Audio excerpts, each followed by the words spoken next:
Authorities are calling this an unbelievable case of concealment. Let's go straight to that video. I mean, this is it. And what you're going to see here, the man on the left is who he really is, and the man on the right is what he looked like when he got on that plane. CNN obtained a confidential intelligence alert from Canada that lays this out, and the name of that alert, the title is Unbelievable Case of Concealment. Authorities say the passenger was observed at the beginning of the flight to be an elderly Caucasian male who happened to have young-looking hands, kind of a tip-off there. Then during the flight, he goes to the bathroom, comes back out as a young Asian 20-something.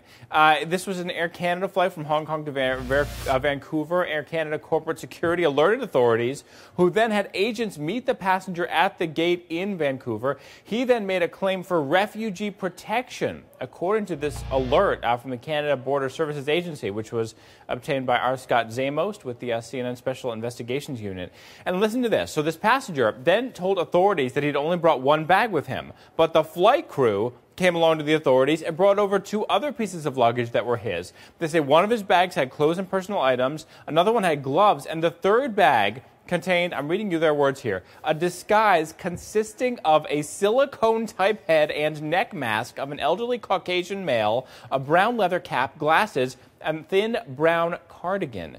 Then he put that disguise on for the officers, and they said that he very much resembled an elderly Caucasian man, complete with mimicking the movements of an elderly person. He is now being held for immigration hearing. Kira, this is absolutely wild. Well, clearly there's security concerns. So how did he get on the plane? And do we have any idea why he was doing this? We know a little bit. You know, we don't know his motivation or really anything about him, except that he did say he's seeking refugee status. So maybe he wants asylum. Maybe there's a problem. We don't know that. We do know authorities say they believe that the way he got on was he switched boarding passes with a U.S. citizen, actually, and then used something called an Aeroplan card as ID to get on the flight. An Aeroplan card tracks frequent flyer miles. But who is this U.S. citizen? We don't know. Authorities say, this is interesting too, they say the U.S. citizen that he switched IDs with was born in 1955, but if you look at what he looked like when he was getting on the plane, he looked a lot older in that disguise than 55 years old. I have a quote for you here from Air Canada. A spokesman told CNN there are multiple identity checks before departure at the Hong Kong International Airport, including Chinese government-run Hong Kong passport control, which Hong Kong originating passengers must undergo.